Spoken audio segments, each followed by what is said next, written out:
Hello, everyone. Welcome to the Confluential Live. I'm Kyler Cheatham, and I'm honored to be your host as we unpack this very complex conversation around what does the stock market and the types of movement and trends we're seeing when it comes to the AI bubble bursting, and how does that translate into what you should be doing with your business strategies. So first and foremost, if you haven't joined us before, welcome. We do this live every Friday to kind of talk about what we're seeing in our actual work as opposed to kind of what big software hype is selling you. And that's the goal of this conversation. It matters more what you guys say in the comments so that we can start to have those conversations around what insights are working in your environment. Technology strategy is as unique as our human DNA, right? It works differently and prescriptively for every single organization. So I invite you to share any sort of questions or insights in the comments.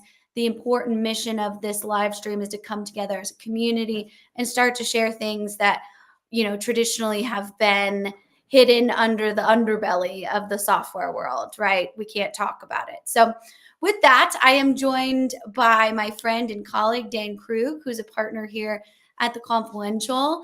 And Adam is out actually doing client work today. So he stepped in, and I think he's an excellent choice to talk about this, especially bringing that executive and organizational perspective to the conversation. So good morning, Dan. Welcome. Good morning. Good to be here. Excellent. Well, I'll let you do just a quick intro here in just a second after we go over logistics. But just as a reminder, we're live on a variety of different platforms: YouTube, Facebook, Twitter, LinkedIn, TikTok, all of the above. And all of the comments aggregate into one place so we can see them. I'll pop them up on the screen when they start to come in. But I am very interested to hear from you guys. Do you think, as an opener question, that the AI bubble is bursting, or is this just a healthy reset? Love to hear your insights to kind of set the groundwork for this conversation. So with that, Dan, if you wouldn't mind doing just a quick intro of your role here at the Confluential, your background, and we'll kind of go from there. Sure. So Dan Krug, I spent 30 years in industry, the bulk of it in the steel industry. My last roles in the steel industry, I served as a senior officer leading both information technology and human resources for the nation's largest steel producer. 2.5 years ago, I departed that role and started my own business. And as a part of that endeavor, have partnered with the Confluential as we have a lot of synergies in how we engage businesses to integrate technology to create business value and differentiate them from their competitors. And it's an exciting time to be a part of this. It's an exciting topic because there's a lot of confusion. Yeah. And I think a part of what we do is bring clarity to that. Absolutely. And it's less about what's happening on the market level and more about what's happening in your organization. And that's what we'll kind of dig in today. I see some of those comments coming in. Thank you so much for those. So let's start with what's going on. What are we actually talking about? So we saw, and feel free to jump in, Dan, if you have updated stats. Mine are from yesterday in my notes. So we have 2.4 trillion in market value that was lost from AI tech stocks. And we've seen a lot of that movement since really late October, right? And we've got a lot of conversation, whether it be in the media or just in industry in general, about, is the AI bubble bursting? And so we've seen the NASDAQ surge from 50% from April lows, and now it's down 5% for the month. It's having these crazy whiplash swings, right? Specifically around these tech stacks. So we saw companies like Palantir drop pretty significantly when it came to stocks earlier this week. And then we also saw NVIDIA, with the revenue jumping over 60%, their stock is still going down. They lost double digits this week, which obviously they're a large AI player. So what we're thinking here is that the AI bubble is not getting the investment that it was, right, in early 2025, and how that really reinforces this idea that we're seeing in strategy execution of how overextended expectations are put on either technical teams or business teams by leaders to produce this kind of fantasy AI that's going to be a silver bullet around kind of solving for the business. Anything to add to that while I go into like why this really matters for us? Oh, I think it's interesting, to add on to some of your observations about the market. You look at some of these companies' earnings over the last few days, and the earnings are good. Yeah. Nvidia's earnings are great. Palantir had a good release. There's a lot of good earnings out there, and I'm sitting here looking at stock tickers right now, Mhm. and today is the same as yesterday. Yeah. It starts in the green and then falls like a rock in the lake. And I think there's an attempt for optimism, but there's a lot of uncertainty. While the earnings are still good from the big tech companies, I Mhm. would suspect there's a question of the realization of value in broader business from AI, and is that going to sustain the AI run? And Mhm. I think people are speculating on when that runs out. And there's a lot of uncertainty about the value that organizations, everyday companies, manufacturers, logistics organizations, retailers, how much value will they actually get from AI investment? And I think there's a lot of questions about that. Absolutely. And understanding like what is your AI ecosystem look like? Like what partners are you working with? Do you have, a specialized AI startup involved in that conversation? And I think that's a big piece of really what we want to share today is there's always going to be chatter around what's happening with tech stocks in the marketplace. There's always going to be an idea of selling a thought or selling a hype, right? Whether we look at things like blockchain, digital transformation, quantum, all of these different, like, how do you be the cutting edge of your business? And I think that's like a huge ask for a leadership team to kind of consume that hype, be like, I'm aware, I see you, but I'm still going to make the best decisions for my business. And I'm curious, like from your work on with executives specifically in this area, how do you navigate that? Yeah, well, I think it's really challenging. And I feel like I have a platform to speak from this as somebody who led IT for a very large organization. The amount of hype that was sold to me, attempted to be sold to me, I feel like I have a pretty good experience with that. I bought some of the hype. It didn't work out great. It helped me learn how to not buy the hype. But I think one of the things I see happening right now is there's a lot of pressure coming from boards to senior leadership teams. What's our AI strategy? How are Mhm. we using technology to drive our results? I don't think executive teams have great answers for that. They're looking deeper in the organization to find insight and answers to it. And I feel like there's a marshmallow layer there where it gets very fuzzy, almost like some quicksand there. I think a lot of these questions get directed to IT departments. If the IT departments aren't nicely aligned with the value of the business and the key strategic objectives of the business, it's possible you're grabbing technology and integrating it without it really driving the value of the Mhm. business.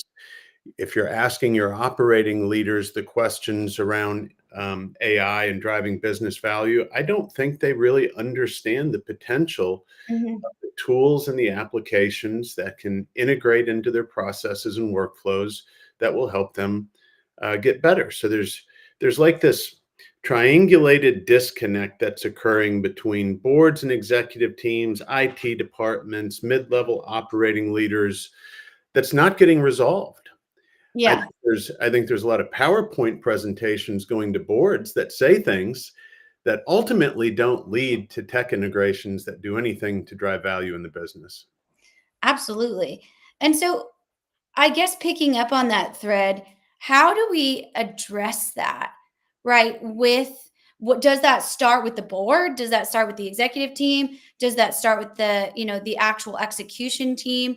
Where do we create synergies? And maybe that's obviously we can't fix the entire industry, but we can certainly give tactical advice in this conversation if you're seeing this in your business. Right. Well, and I think it's a question of how does the top begin to ask those questions around technology? And I think it probably started, likely in the ERP space, where boards began to ask about these business systems creating synergies, and are we doing that? And they were asking about the system. Are we going to get a system that does wonderful things for the businesses? And how many companies realize the value of an ERP business system from the initial promise? It's just it's zero or a very small number. Mm-hmm. But yet boards ask about the system. And I think that's what's happening today is boards are asking about AI. How are we using AI? I don't think that's the right place to start. Mm-hmm. The right place to start is around the strategic objectives of the business, and how well they're being executed, and where the potential is to accelerate those strategic objectives and the results around them. Um, Obviously, technology has a role in that, but so do the processes of the business, so do the people of the business. That ecosystem between the people, the process, the technology, and the data has to come together.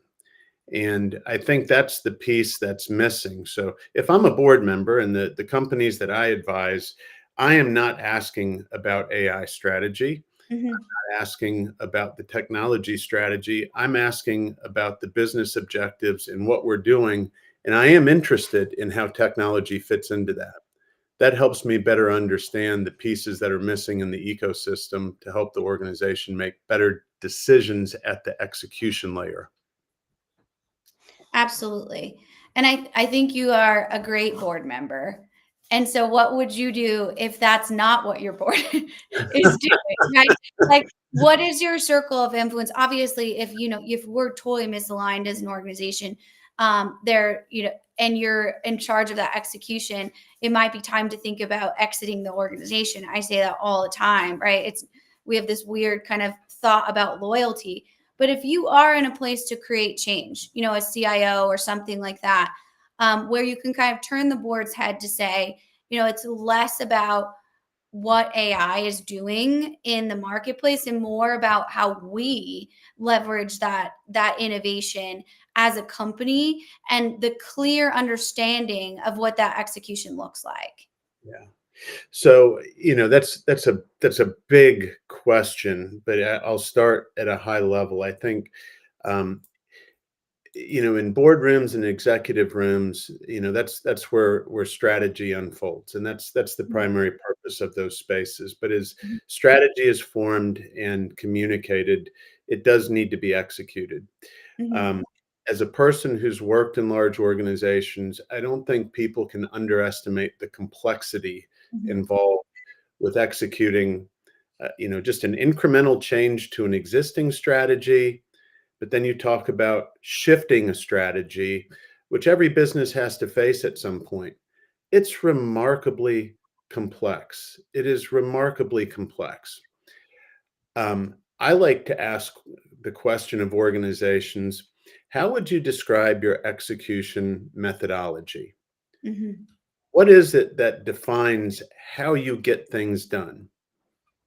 I would say it's probably 5% of the organizations that I work with that are capable of answering that question in some way. Mm-hmm. You can go into a lot of organizations and say, do you have a strategy process? What Mm-hmm. is it? And they can tell you. They can tell you all of the functional groups and the processes that build strategy. And then you get to that mechanism of how do you execute it? And it becomes a bit of a black box. And I think it's that black box that's creating the conundrum in terms of technology. Mhm. You might have great ideas around technology. Integrating it is a completely different thing. So Yeah. I'm a board member. I'm asking that question. We've identified a strategy. We have thoughts around technology. What's our execution methodology? I need you to come back to me and share with me the structure and processes behind execution. I don't see that happening very often. Absolutely. And I think that that's a critical piece of strong leadership, right? To have that awareness of like, we're missing on some of this level, and we need to relook at, are we actually talking in execution terms, or is this just theory in the conversation? And that's so, so important. So let's get to some of these questions. Again, you can drop your questions wherever you're joining from today. I really appreciate all of these that are coming through. So I'm just going to pop them on the screen real quick. No, I'm not. Yes, I am. They're here, right? So let's go ahead and do this one from LinkedIn here from Avery. A lot of AI stocks were priced as if every enterprise would replace entire workflows overnight.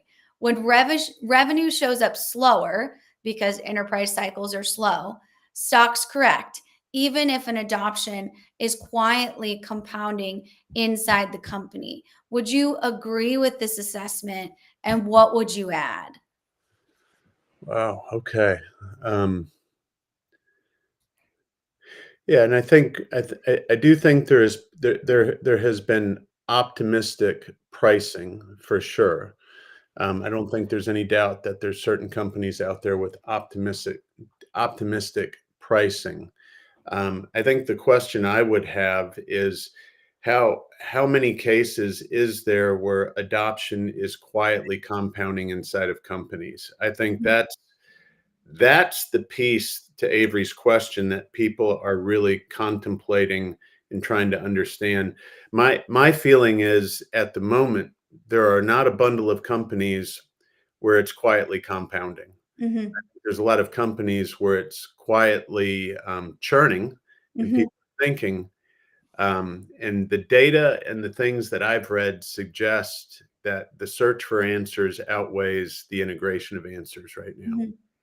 Absolutely. And I think I would add to that in the understanding of what adoption means as far as revenue, right? I think again, we miss that. We've missed that for 30 years, right? It depending on whether it's an AI system, it could be, predictive analytics, could be business intelligence, could be ERP, could be anything that you look at in your system.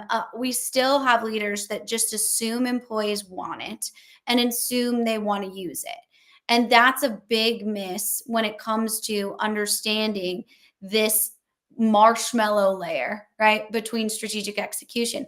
We can implement a flawless system, beautiful dashboards, technology, but if we don't have an organization and we didn't strategize around how we're going to get that user engagement on board, then we have a whole nother problem. And now we're in debt, right? We've got bad money spent that is an expense for us, an operating expense. And that's a huge issue. So I think if you're in that situation, which we actually are going to get to in this conversation, is what do you do if you've already bought AI, right? Like what if you did the 2025 is the year of AI, full stop, and obviously that means absolutely nothing. That's a sentence, not a question, not any sort of strategy. What if we already spent that money? What should we be doing now as an organization to actually attach it to returns? And I don't think it changes the answer about what you Mhm, should be doing, whether you've bought it or not. Whether you've bought it or not, the root core issues and opportunities in your organization are still the same. They are still the same. My question would be, what are you doing to better understand the root issues and the opportunities to drive value in your business? If you aren't taking steps to do that, your investment is just going to sit there. It's mhm, not going to change. Your sunk cost stays a sunk cost. So the question to me becomes how do you what steps do you take to turn that spend that you've already made into something valuable? What will you attach it to? How do you actually enable the capacity of your organization to consume it? Mhm. And I think we've all seen multiple examples of technology purchases that do not get consumed in an organization, or at least effectively. And that's the question organizations have to be able to answer. How do they consume the technology to get the value out of it to reach the promise? The Mhm. people selling it are not going to have an answer to that question. Mhm. They're absolutely not going to have an answer to that question. Mhm. Absolutely. And I think that's a big piece of these types of conversations. I love this question. How should you be measuring the value of AI in your organization? I even add, if you are talking to a vendor of really any sort of technology, a lot of these can be scaled to bigger implementations, or just, business strategy in general. I would love for you to ask this question. How do you measure value of organizational change management in your organization when you're looking at an outside consultant? Because they should be able to answer these questions for you. And it should actually be hard metrics that we're measuring against, right? That's why our approach a lot of times, we go in and people don't want to talk about their current state, which, I mean, we get it, right? Like it's painful. People are, really burnt out around it, but we've got to know what's happening today so we can prescribe the methodology to go on tomorrow. It's not a cookie cutter approach. It's none of those types of things.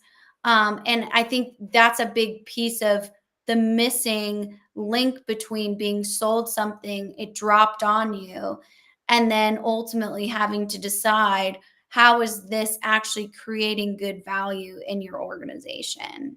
Right. Right. Well, and to me, the answer to this, in my mind, is fairly simple. If a steel mill is going to put in a new caster, there's a Mhm. capital investment, there's labor that goes into that. You build out the metrics of that project, and there's an internal rate of return.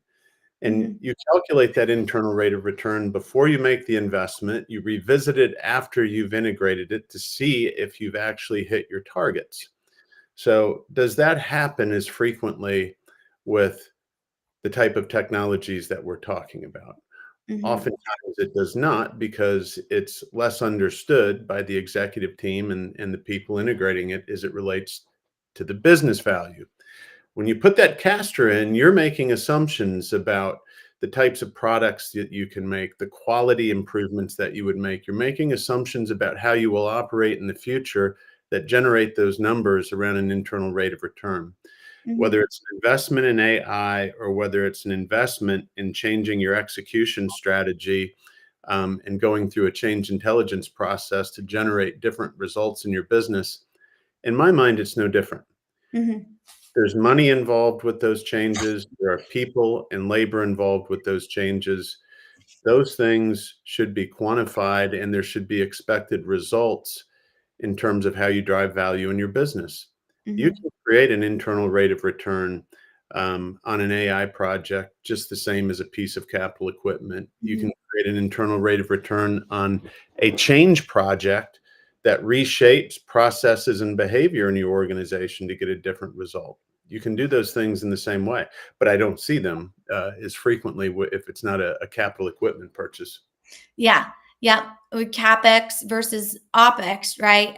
We had that conversation a few weeks ago, and where, these types of strategic spend should align. But I think you're absolutely right. And that's the core thesis of this conversation, is it matters less what everybody else is doing, matters more that you understand what you're doing, Right. right? And you're leading with the data that's unique to your organization, and you understand that. As an executive, you understand that change. That's so, so, so critical. Yes. So let's look at, and of course, if you see any over here, Dan, Adam loves to pull out questions. So feel free to pull one out. I had one up here from the remote labor index. So another big one. I know this hides our faces, but I think it's helpful for you guys to see it. If you're listening on our audio format, the question is, the remote labor index shows 3% full automation, even as autonomous tasks lengthen doubles every 7 months. What does that tell us about the next 24 months of human AI workflows in the enterprise? And I think this stat is that 3% of automation, even as autonomous tasks lengthen. Autonomous is something that we don't often see a lot of times in an organization, right? That's like the next level of AI, where we have rule-based automation, then we have autonomous decision making from that type of system, where they not only are measuring that and telling the operator, hey, I'm measuring an issue here with this manufacturing process, but the autonomous task is then going to make the decision to address the variance or something like that. I think for the next 24 months of human AI workflows, we can take that question, Dan, and really focus on the 2026 strategies, right? It's that time of year where you're building that and looking at how do you become efficient, right, by using technology, but still understand that this is a human relationship. Yes. Yeah. The way we like to talk about it is how does the technology build capacity in your business? If your strategy is to build capacity by just merely replacing human beings with technology, that's a discouraging thought to me. Clearly, technology has a place to create efficiencies. As you do, it's always interfacing with the people in your organization, always, and it should be increasing the capacity of the people that are in the business to be able to do more, for the business to do more. I do think there is a prevailing thought right now, or a set of ideas of how does AI replace people? Mhm. And AI will replace some labor. I think it's inevitable that that will happen. As that happens, there's other jobs in the organization that have to improve their ability to add value in different ways. Um, Mhm. that's a piece of the conversation that I don't think has evolved as nicely as it needs to. To me, it's a replace this input with this input. I think we're a ways away in most organizations before we really see, Mhm. shifts in labor based on AI integration. Mhm. Again, I don't see many organizations who have clear thinking around that question that was just posed. I Mhm. see the bulk of what I see so far is how do we use AI in our strategic thought process? I quite frankly think most companies have good strategy processes. It might augment that and it may be fine. And I see a lot of companies spending a lot of time training their people on how to create better prompts. Mhm. Um, I, I I just don't see that. That's not an AI strategy. That Mhm. is something that you can tell your board that we're training people on AI. Good. It's not integrating into workflows. It's not Mhm. changing the capacity of the organization. And in many cases, you're just creating a security risk. Mhm. Absolutely. And I mean, picking up on that security risk and just the misunderstanding, right? That marshmallow layer that you talked about. I'm stealing that. I love that. But when we look at data, that's often the core issue of why we can't get to even automation, right? I would argue that most organizations even struggle to get to a layer at which they have uh 60% automation on any sort of workflow process. And the issue usually relies in the data, but it's not something a lot of times executives want to talk about because it's not the hype. It's an infrastructure. It's a painful process that requires a lot of discipline to go through. So why do you think that is, from an executive perspective, that they have such trouble with making sure that not only can you leverage AI and automation, but that you can create a strong foundation that it actually reads and learns from? Um, I think I might need some better help to answer that question. Are you asking it in relation to the data challenge that organizations face? I'm saying a lot of times what I see in the marketplace is we have this pressure on the AI campaign. 2025 is the year of AI. And then we have a lack of support from the executive team on data. It's more of like just figure it out, which, to a point, you got to be able to do. But you need to be able to go back to the executive team and say, like, hey, we don't have the foundations to do this. Right. I wonder why that's such a huge gap for them. Yeah. And again, I'm probably a bit of a broken record on this. I view data quality as a component of the execution layer. Where does data come from? It's an output of your processes. If you have misaligned processes, you're going to have data that does not give you the structure that you need. Getting your data platform right is painful. Anybody who's operated in that space recognizes that it is painful. I've always said that people who willfully choose to operate in that space are a little bit crazy or a lot crazy. A lot of people get pulled backwards into data because of their operational and process strength. So go ahead and fix the data. I've lived this. I've watched this unfold where organizations have felt the frustration of not being able to activate the intelligence of their data in the organization because the data structure is broken. The path to fixing that does require a very intentional execution plan that is hard to execute, and it won't happen over 2 to 3 weeks. So I don't have the data that I want fast enough to make the decisions I want. Fix that, do it quickly. Is there technology we can integrate? It's almost like a broken cycle that never really gets at the root problem of the data. I don't know if you've seen organizations that you walk into and say, "Wow, their data platform is buttoned up tight." There's a couple that I've seen, but it is rare. And if your data platform is broken, running down this idea of AI as a magical fix is just one more layer of technology that you're going to spend money on and not realize a return. Absolutely. And I think a lot of that has come with that investment in AI data, right? That I can come in and fix your data in 5 days, 3 days, all those types of different things. So welcome back. We lost you in the cloud. Yeah. So the piece that we really need to focus on is, what does your data look like? And it's not going to be something that's easy to fix. It's a lot of times like, getting into an exercise routine. It's going to be a learning experience, right? For you that requires discipline. You need to be able to exercise, eat right. You cannot just step on the scale and lose 300 pounds, in an afternoon, right? That's not going to happen, or someone can't give you a magic bullet to do that. That's sustainable, right? So we have to treat it as though it's a piece of governance and discipline in the organization. So I want to transition here to talk a little bit about vendors, but I want to make sure that we get to these questions on the side. So let's do this one, and then we'll kind of transition to talking about what does the vendor pool look like a lot of times in this sort of market shifting. So this question is from YouTube, and it says, what are the early signs or the early signals that tell you when an organization is using AI strategically versus chasing trends?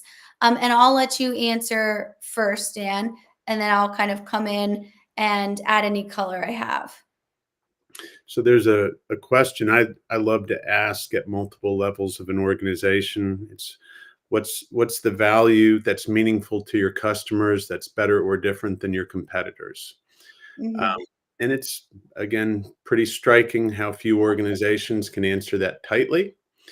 I start with that question because if you're unable to answer that, it's difficult then to talk about the strategic initiatives that are actually driving that value. If they are able to answer that question, I dig a level deeper and ask about the strategic objectives in the organization today that are contributing to that value. Again, it's a minority of organizations that are able to collectively answer that question. So If I'm asking those two levels of questions and I'm not hearing clarity, I think it's almost impossible to suggest that you're integrating AI strategically versus chasing a trend or creating efficiencies in a small spot that don't necessarily bubble up and create enterprise value or something that the customer would experience.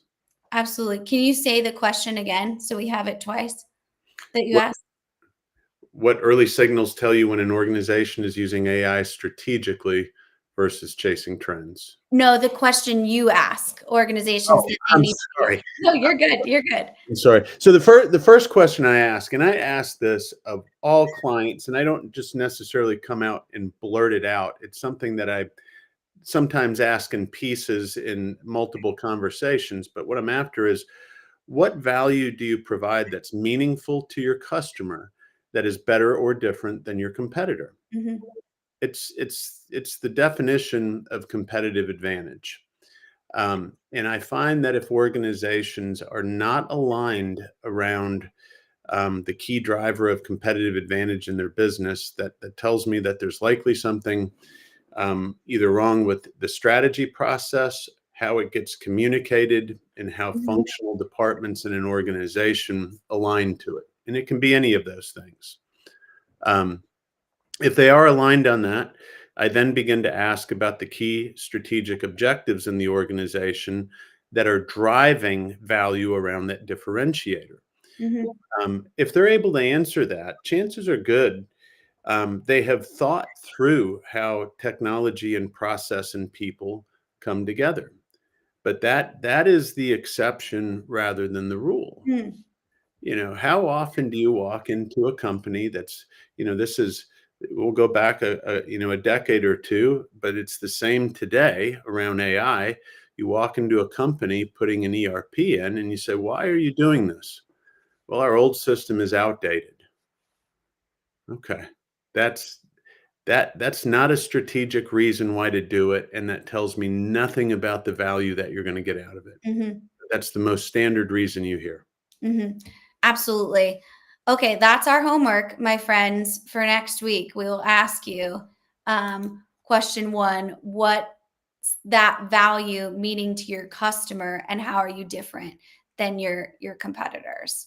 So if you want to pop your answer right now in the chat, I'll also go over to our other platforms and Mhm. ask you. But as I always say, if you can't explain that in 60 seconds or less, you don't have the answer, right? And that is a big piece to that's your job as a leader. That's your service to your customers, both internally and externally. And it's a big question that showcases why are you using AI? Just to say I'm using AI, or are you using AI to make your business better for your internal and external customers, right? So, And, you can take that question deeper in an organization, and it's a part of, our analysis where we get at something that we call thrivability, mhm, which is the, optimization of an organization's ecosystem to drive value with their customer. If you've asked that question collectively, you'll hear an answer. And then you go into each functional department of an organization, get their perception of the value that's driven, the value they create. And you can get an understanding for functional priorities as it relates against the strategy of the company. And you can find, from a perception standpoint, the levels of alignment and misalignment, which gives you a beautiful starting place to begin to identify processes that can drive better value. Until you do that type of work, both strategically at an enterprise level and then come down into the functional departments to understand perceptions of value and how they fit into it, in my opinion, very difficult to optimize process in the organization and attach technology to it. mhm. Absolutely. Couldn't agree more. Couldn't agree more. We'll keep the comments coming over here. These are great conversation starters. As always, just a reminder, if we don't get to your comment or question, I'll go back in and make sure that we address them. I'm going to turn them off on the side a little bit because we're going to shift gears just a tiny bit. Still talking about AI, but we're going to go into kind of what you should expect, especially right now, right? We're finishing out Q4 for the majority of the businesses in the United States. And a lot of times what we see is vendors kind of pushing you to sign this contract, and they even do that more aggressively when they see the stock market, right, fall. And this is one thing, especially in SaaS, that we are, very passionate about kind of unearthing that underbelly of how these sales work, whether it's like an aggressive discount or bundling, right? We'll give you SAP S4HANA with Signavio for free, right? That's kind of a macro example.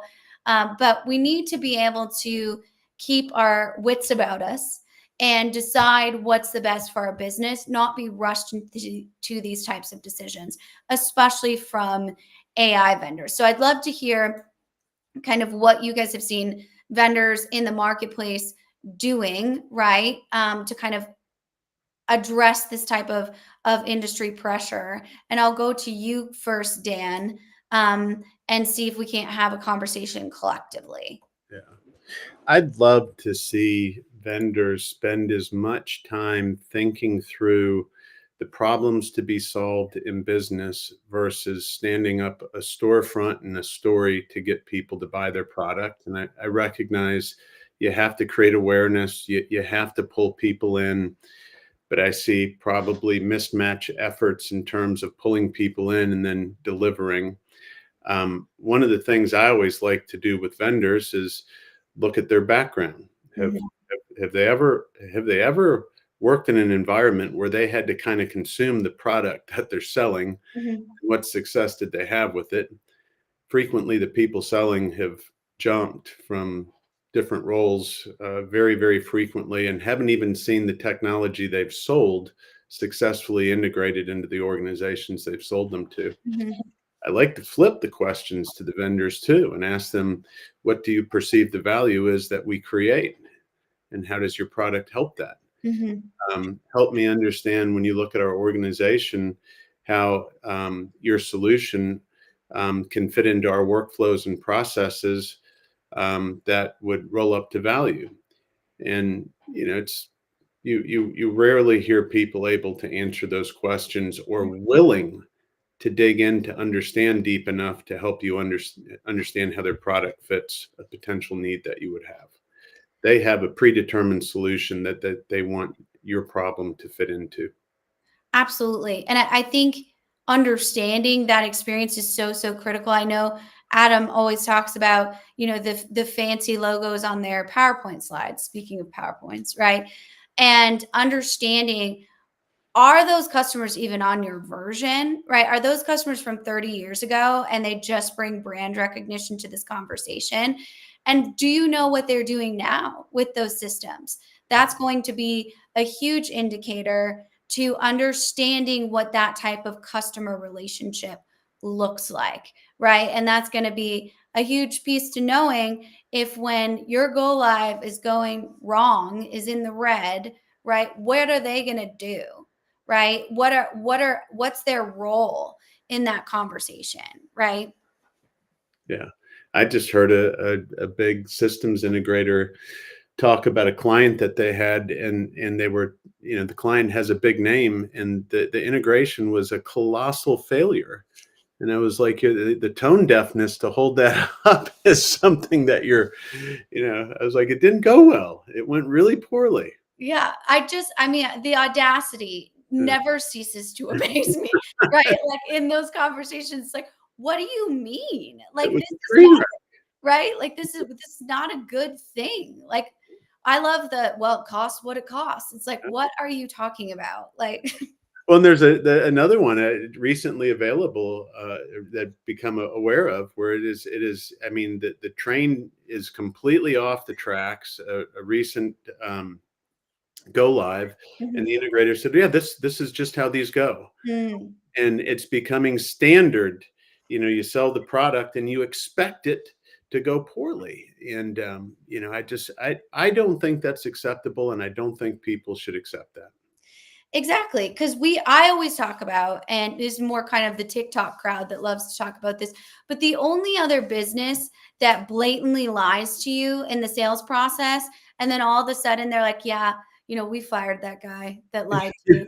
We, it's all good," and it's like we don't care, right? The only other type of business that can do that is organized crime, like the mafia, right? Coming to shake down your storefront because you're on a certain block, Yeah. Tony Soprano type of work. But like the fact that that's at all, like that they feel like they can say that is still so wild to me. Yeah. So, we could go all day about the crazy stuff that vendors have said, and I'll try not to swear on the internet.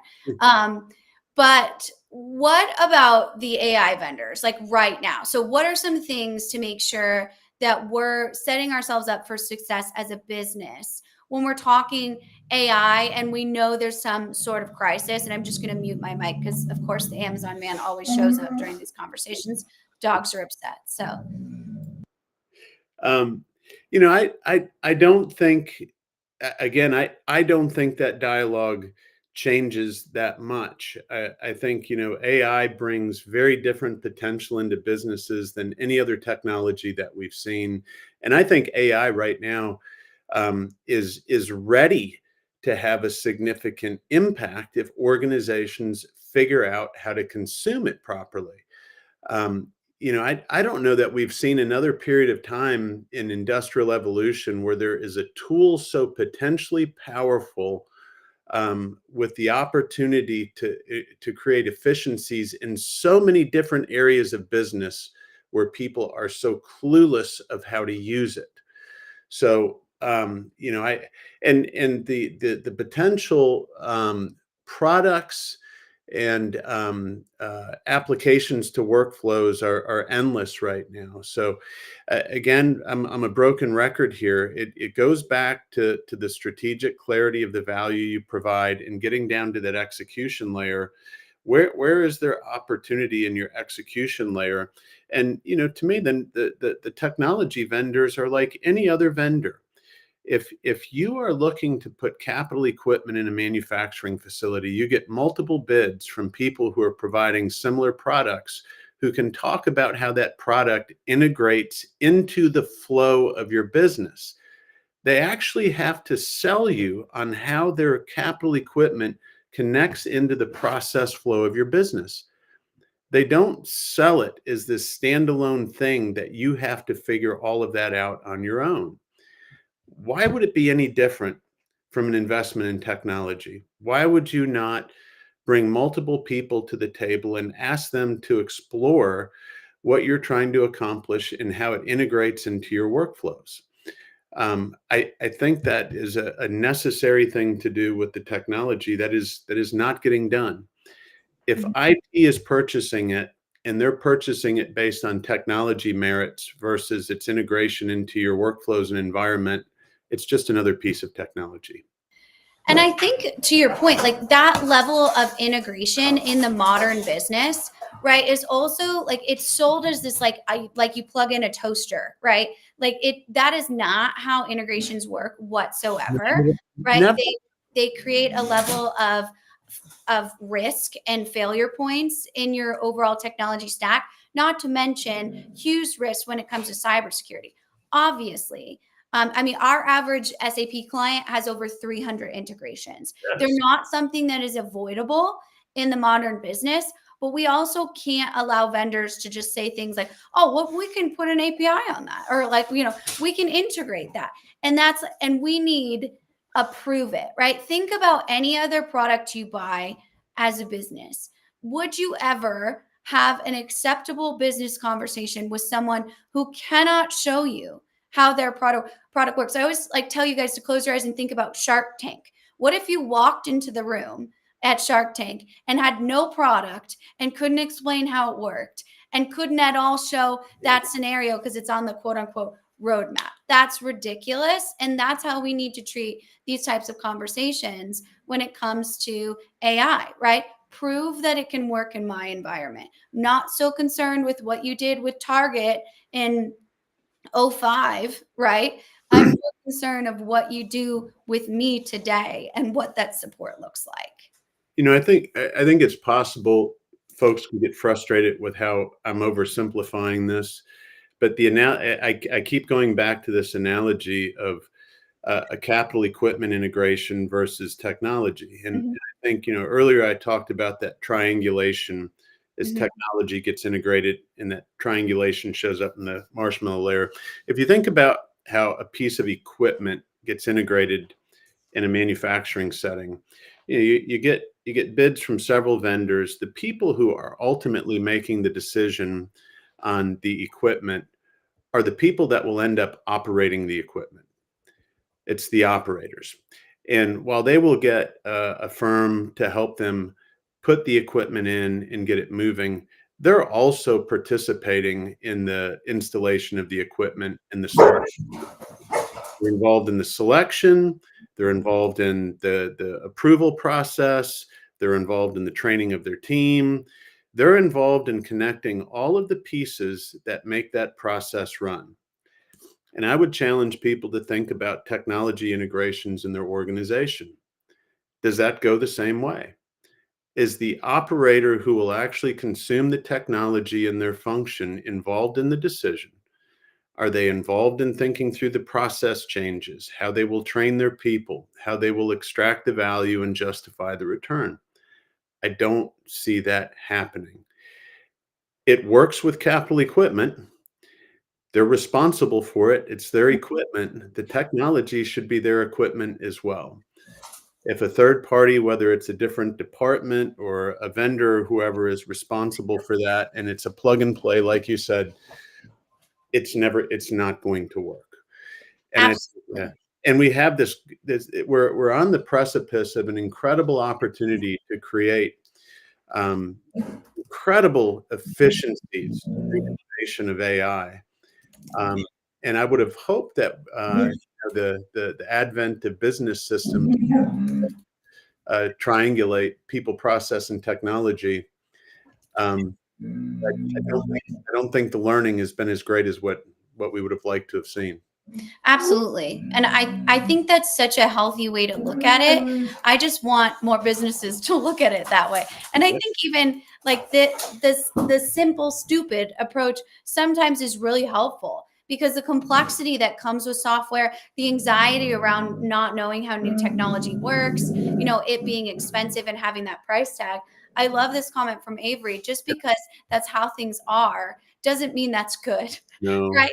At no, all, at all. And so that's the piece that you as a consumer kind of have to buck against that trend in this space of, we need not only engagement of our end users because they're a walking talking data set, right? The most valuable one you have.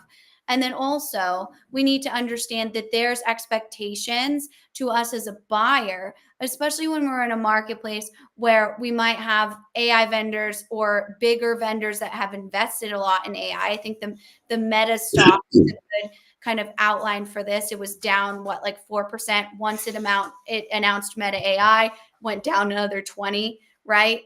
So we see that companies kind of scrambling to put out these AI options that now aren't performing well. That means that they're pushing it. Just because that's how things are doesn't mean that's a good idea for your right? business or your strategy. And I think that's the point of this conversation is though the marketplace will always have noise, right? And as business leaders, we need to be aware of it. Right. It does not at all mean that we need to be swooped up in that drama, right? Around it. We still need to be good, disciplined business leaders that are ready to do hard work for good innovation. And that's why a lot of times when we build an agent or any sort of AI, we're not at all interested in accessing, the customer's data because a lot of times that's how these businesses will lock you in, right? You can either break your entire technology stack or pay your system integrator for your custom integration for the rest of your life, right? And that is crazy.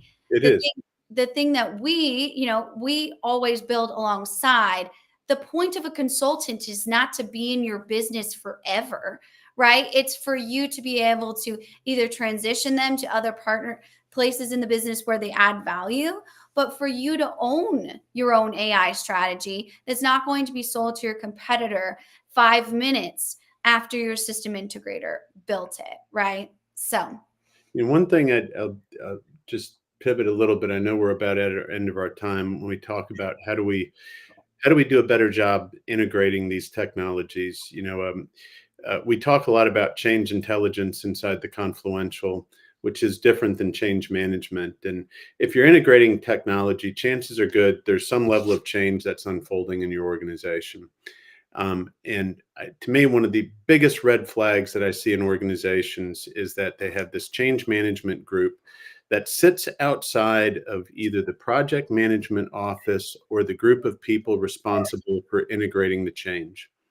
If you have a change management group that is separate and different from your project management group, or is operating as a separate island from the people who are actually doing the work, that is a massive red flag. Absolutely. That triangulation that I spoke about, that is the ultimate job of change intelligence, is to eliminate that triangulation.